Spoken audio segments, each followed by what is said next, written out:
ఎన్నికలు ఏవైనా వ్యూహాలు చాలా అవసరం. ఆ స్ట్రాటజీస్ కూడా ముందస్తుగానే రెడీ చేసుకోవాలి. ప్రత్యర్థుల కంటే ముందే అమలు కూడా చేయాలి. అప్పుడే విజయాలు సాధ్యం. ఈ ఫార్ములా సరిగ్గా తెలంగాణ మున్సిపల్ ఫలితాలను చూస్తే అర్థమవుతోంది మనకి. హస్తం హవా స్పష్టంగా కనిపించింది. బీఆర్ఎస్ బేజారైంది, కమలం వికసించనే లేదు. మరి 2 ఏళ్ల కాంగ్రెస్ పాలనకు పట్టిన ఓటర్లు పట్టం కట్టారా? రిజల్ట్స్ చెబుతున్న మాట ఏంటి?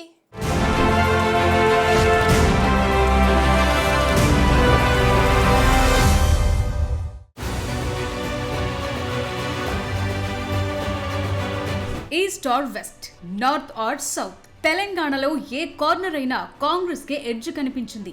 మున్సిపల్ ఫలితాల్లో హస్తం హవా చూపింది. ఆ పార్టీకి పట్టణ ఓటర్లు పట్టం కట్టారు. 2 ఏళ్ల పాలనకు సపోర్టుగా ఓటర్లు, ప్రజా పాలనకు ఇదే రుజువు. ఇది తెలంగాణలో అధికార కాంగ్రెస్ అనుకుంటోన్న మాట. సరిగ్గా అంచనాలను అందుకుంటూ మున్సిపల్ ఫలితాల్లో కాంగ్రెస్ హవా చూపింది. తమకు ఎదురే లేదని రుజువు చేసింది. ప్రభుత్వం ఏర్పడ్డాక పార్టీ గుర్తుపై తొలిసారి జరిగిన స్థానిక ఎన్నికల్లో సత్తా చాటింది. దీంతో సంబురాలు అంబరాన్నంటాయి.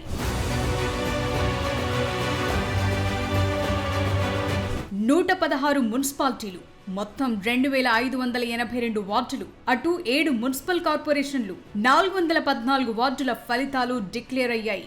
ఈ ఫలితాల్లో అధికార కాంగ్రెస్ పార్టీ మెజార్టీ స్థానాల్లో ఆధిక్యం చూపింది. మెజార్టీ చోట్ల ఆధిపత్యం ప్రదర్శించింది. ప్రజల అభిమానాన్ని చూరగొంది. పట్టణ ఓటర్లు వన్ సైడెడ్ గా హస్తం పార్టీకి ఓటేశారు. మెజార్టీ మున్సిపాలిటీలు, కార్పొరేషన్లు హస్తగతమయ్యాయి. ప్రశాంత వాతావరణంలో ప్రజాస్వామికంగా జరిగినటువంటి ఎన్నికల్లో ప్రతిపక్షాలకు కూడా పోటీ చేసే సౌహృదమైన వాతావరణం ఇచ్చినటువంటి పార్టీ కాంగ్రెస్ పార్టీ. ప్రజాస్వామ్యం కూడా ఉండాలని కోరుకునే పార్టీ కాంగ్రెస్ పార్టీ. ఇవాళ టీఆర్ఎస్, బీజేపీ అన్ని పార్టీలు కలిస్తే కూడా 20-25% దాటినటువంటి పరిస్థితి. కాంగ్రెస్ ఒకటిగా 75% పైగా మున్సిపాలిటీ గెలుచుకున్న సందర్భం.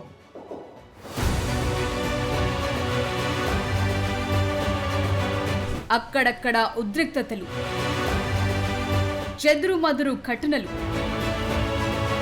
హైటెన్షన్లు, క్లీన్ స్వీప్లు, హంగ్ మున్సిపాలిటీలు, కొన్ని చోట్ల హోరాహోరీ ఆధిక్యాలు, ఇంకొన్ని చోట్ల వన్ సైడెడ్ వార్, ఇండిపెండెంట్లకు ఫుల్ డిమాండ్లు, ఆపై క్యాంపు రాజకీయాలు. ఒక్కటేంటి, లోకల్ రిజల్ట్స్ లో అన్ని రకాల సీన్లు కనిపించాయి. ఎన్ని సీన్లు నడిచినా తగ్గేదేలే అంటూ హస్తం గెలుపును పూర్తిగా తన ఆధీనంలోకి తీసుకుంది. అధికార పార్టీగా తెలంగాణలో తన గ్రిప్ ఏంటో చెప్పకనే చెప్పింది. ప్రభుత్వ వ్యతిరేకత చాలా ఉంది అన్న ప్రత్యర్థుల ప్రచారాలపై నీళ్లు చల్లింది. జనం తమ వెంటే ఉన్నారన్న విషయాన్ని మరోసారి చాటి చెప్పింది. అభివృద్ధి, సంక్షేమం, జరుగుతున్న పనులు, చేస్తున్న కార్యక్రమాలను చూసే జనం ఓట్లేశారని రుజువైందని కాంగ్రెస్ అంటోంది. మున్సిపల్ ఎన్నికల ఫలితాలు తెలంగాణ ప్రజలు ఈ ప్రభుత్వానికి ఇచ్చిన ఆశీర్వచనం, బాధ్యత. మా ప్రభుత్వం తీసుకున్న పథకాలకు ఆమోదంగా భావిస్తూ ఉన్నాం. గ్రామీణ ప్రాంత ఫలితాలు, ఇప్పుడు అర్బన్ ప్రాంత ఫలితాలను ఒక బాధ్యతగా తీసుకొని ప్రభుత్వం ప్రజల సౌకర్యాలు, మౌలిక సదుపాయాలు కలుగజేస్తూ సంక్షేమము, అభివృద్ధిని 2 కళ్ళలాగా తీసుకొని ముందుకు పోయే ప్రయత్నం చేస్తుంది. కొన్ని చోట్లయితే కాంగ్రెస్ కు ఏకపక్ష విజయాలందాయి. సీఎం రేవంత్ రెడ్డి ప్రాతినిధ్యం వహిస్తున్న కొడంగల్ అసెంబ్లీ సెగ్మెంట్ పరిధిలోని కోస్గిలో అయితే కాంగ్రెస్ క్లీన్ స్వీప్ చేసింది. అటు మంత్రి అడ్లూరి లక్ష్మణ్ కుమార్ ప్రాతినిధ్యం వహిస్తున్న ధర్మపురిలోనూ కాంగ్రెస్ వార్ వన్ సైడ్ చేసింది. జడ్జిమెంట్ డేలో ఇవన్నీ హిస్టారికల్ గా మారాయి. కాంగ్రెస్ ప్రభుత్వం అమలు చేస్తున్న 6 గ్యారంటీలు, పట్టణాల్లో చేస్తున్న అభివృద్ధి పనులకు, ప్రభుత్వ తీరుకు ఈ రిజల్ట్ జనం నుంచి ఆమోదముద్రగా మారింది. రాష్ట్రంలో 85% మందికి సన్నబియ్యం పంపిణీ ఎన్నికల్లో గేమ్ చేంజర్ గా మారిందని మంత్రి ఉత్తమ్ కుమార్ రెడ్డి చెప్పుకొచ్చారు. తెల్ల రేషన్ కార్డులు, ఉచిత బస్ ప్రయాణం, 200 యూనిట్ల ఫ్రీ కరెంట్, ఇందిరమ్మ ఇళ్లు ఇలాంటివన్నీ విజయానికి కారణమన్నారు.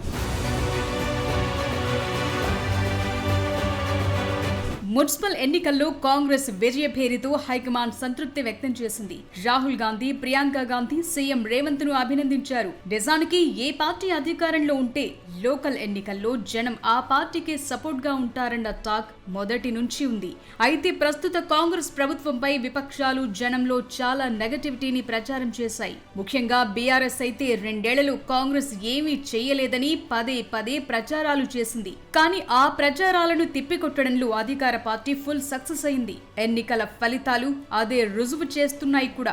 బీజేపీ, బీఆర్ఎస్ ఓడినా మేమే గెలిచినామని చెప్పుకోవడానికి పోటాపోటీ ప్రెస్ మీట్లతో చూస్తున్నాం హంగామా అంతా కూడా. గతంలో అధికార దుర్వినియోగం చేసి బీఆర్ఎస్ ఏ విధంగా మున్సిపాలిటీలు కైవసం చేసుకుందో దానికి భిన్నంగా నేరుగా స్పష్టంగా కాంగ్రెస్ పార్టీ అంతకంటే ఎక్కువ వార్డులను, ఎక్కువ డివిజన్లను గెలుచుకున్నది ఈరోజు.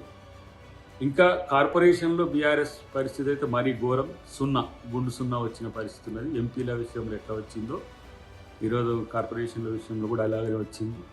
కాబట్టి కాంగ్రెస్ పార్టీని నష్టం చేయడానికి ప్రత్యేకించి ఉత్తర తెలంగాణలో వాళ్ళు వేసిన ఏదైతే ఎత్తుగడ ఉందో దాన్ని ప్రజలు తిప్పికొట్టిన పరిస్థితి ఉంది.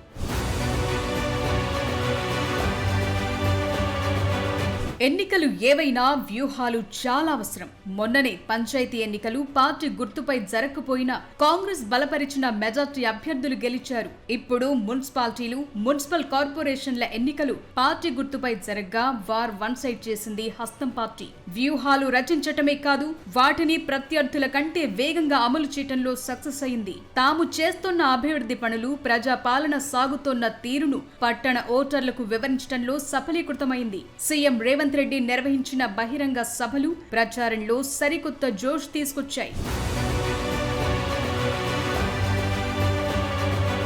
అభ్యర్థుల ఎంపిక దగ్గర నుంచి రెబల్స్ బెడద తగ్గించుకోవటం, ఆర్థికంగా, సామాజికంగా జనంలో పేరున్న నేతలకే టికెట్లు ఇవ్వటం, వరుస సమీక్షలు, నియోజకవర్గాల వారీగా రివ్యూలు, మంత్రులకు బాధ్యతలు కట్టబెట్టడం, సీరియస్ గా ప్రచారాలు చేయటం ఇవన్నీ కాంగ్రెస్ కు కలిసి వచ్చాయి. వీటికి తోడు ప్రత్యర్థి పార్టీలో బలమైన నేతలకు గ్యాలం వేయటం, ఎన్నికల్లో విజయం కోసం స్పష్టమైన రోడ్ మ్యాప్ తో వెళ్లటం హస్తం పార్టీకి కలిసి వచ్చింది. జస్ట్ అప్పటికప్పుడు ఏదో మ్యాజిక్ చేసి గెలవాలని కాకుండా గ్రౌండ్ లో గ్యాప్స్ లేకుండా చూసుకుంది. మున్సిపల్ పోల్స్ అంటే ఎలాగూ అధికార పార్టీకే ఎడ్జ్ ఉంటుందని అనుకోకుండా, ఈ విషయాన్ని తేలిగ్గా తీసుకోకుండా గ్రౌండ్ వర్క్ కనిపించింది. అదే ఇప్పుడు ఫలితాల రూపంలో రిఫ్లెక్ట్ అయిందంటున్నారు. బీఆర్ఎస్, బీజేపీ ఎమ్మెల్యేలు ఉన్న చోట కూడా కాంగ్రెస్ కే పూర్తి ఆధిపత్యం కనిపించింది. ఇదంతా పకడ్బందీ ప్రచార ప్రణాళిక, ప్రభుత్వంపై పట్టణ ఓటర్లకున్న నమ్మకం, జరుగుతోన్న అభివృద్ధి పనులతోనే సాధ్యమైందన్న మాట వినిపిస్తోంది.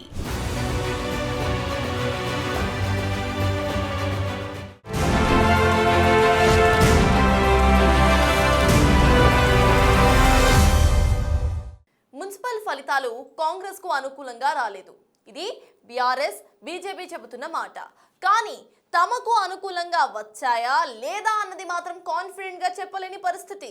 స్థానిక ఎన్నికలు స్థానిక సమస్యల ఆధారంగానే జరుగుతాయని రాష్ట్ర వ్యాప్త ప్రచారం అవసరం లేదన్నది బీఆర్ఎస్ మాట.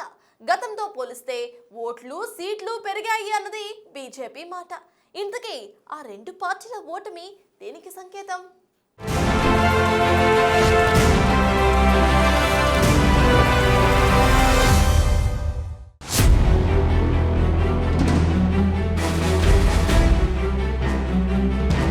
మున్సిపల్ ఎన్నికలు స్థానిక సమస్యల ఆధారంగానే జరుగుతాయి. ఎక్కడి వాళ్ళు అక్కడే ప్రచారం చేస్తారు. ముఖ్య నేతలు రాష్ట్రమంతా తిరగాల్సిన పని లేదు. ఇది మాజీ మంత్రి కేటీఆర్ చెప్తున్న మాట. గతంలో తాము అధికారంలో ఉన్నప్పుడు కూడా రాష్ట్ర వ్యాప్తంగా ప్రచారం చేయలేదని చెప్పుకొచ్చారు. అయినా సరే అధికారంలో ఉన్న ప్రభుత్వానికి దీటుగా గతంలో ప్రతిపక్షాలు సాధించిన ఓట్లు, సీట్ల కంటే ఇప్పుడు తాము ప్రతిపక్షంగా ఎక్కువే గెలిచామని చెప్పుకున్నారు కేటీఆర్.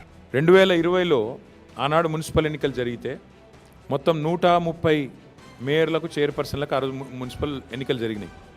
టీఆర్ఎస్ పార్టీ ఆ రోజు డైరెక్ట్గా 122 టీఆర్ఎస్ గెలిస్తే మున్సిపాలిటీలు, అదేవిధంగా కార్పొరేషన్లు, కాంగ్రెస్ 4 గెలిచింది, బీజేపీ 2 గెలిచింది, ఎంఐఎం 2 గెలిచింది. ఇది ఆ రోజు లెక్క 2020.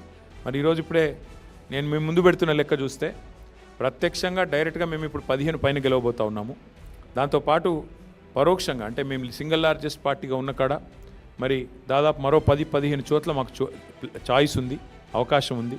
కాబట్టి ఓవరాల్గా చూసుకుంటే 117లో డెఫినెట్గా మంచి ఫలితాలు వచ్చినట్టుగానే మేము భావిస్తూ ఉన్నాం.